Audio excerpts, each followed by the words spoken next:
नमस्कार. सर्वप्रथम आपणा सर्वांना आज असणाऱ्या महात्मा ज्योतिराव फुले यांच्या जयंतीच्या निमित्तानं मनापासून खूप खूप शुभेच्छा. आज महात्मा फुले यांची जयंती.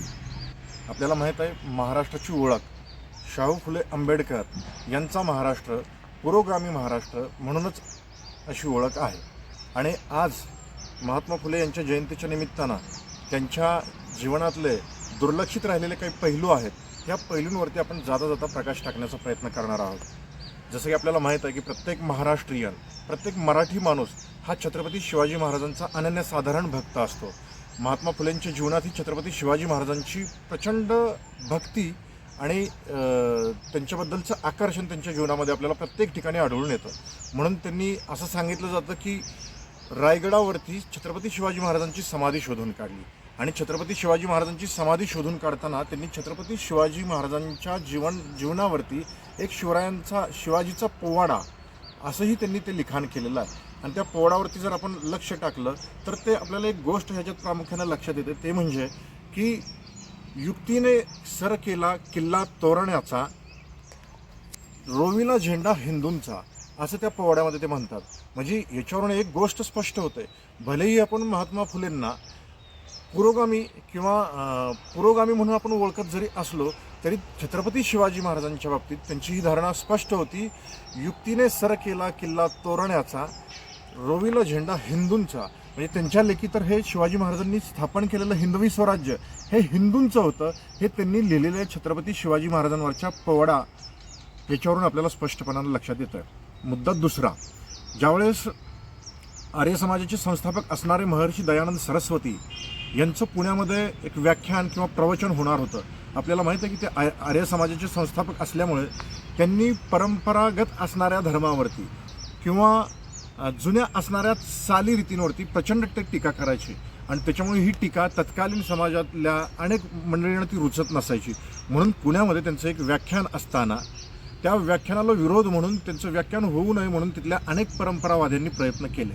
वास्तविक आर्य समाजाची ओळख आपल्याला माहीत आहे, हिंदुत्वाचं जे अर्क आपण ज्याला म्हणू, हिंदुत्वाचा सार ज्याला म्हणू, असं त्या हिंदुत्वाचा प्रचार प्रसार करणारी आर्य समाज ही संस्था आहे. आणि त्याचे ते अध्वर्यू संस्थापक असे महर्षी दयानंद सरस्वती होते, ज्यांनी भारतामध्ये शुद्धीकरणाची चळवळ सर्वप्रथम सुरू केली.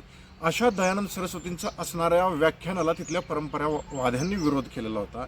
महात्मा फुलेंनी, ज्यांना आपण पुरोगामी म्हणतो किंवा ज्यांची प्रतिमा आज महाराष्ट्रामध्ये अशी उभा केलेली आहे की ते धर्माच्या विरोधातले होते, खरं तर त्या महात्मा फुलेंनी दयानंद सरस्वतींची सभा, व्याख्यान, प्रवचन पुण्यामध्ये व्हावं म्हणून त्या दयानंद सरस्वतींच्या ह्या आर्य समाजाच्या कार्यक्रमाला सर्व पद्धतीनं संरक्षण पुरवलं.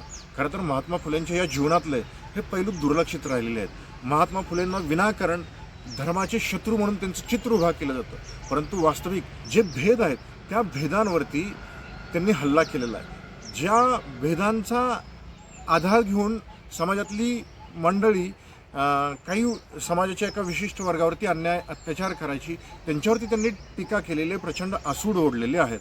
परंतु महात्मा फुले यांचे जीवनचरित्र जर बघितलं तर त्यांनी प्रत्येक अन्याय चुकीच्या गोष्टीचा विरोध केलेला आहे.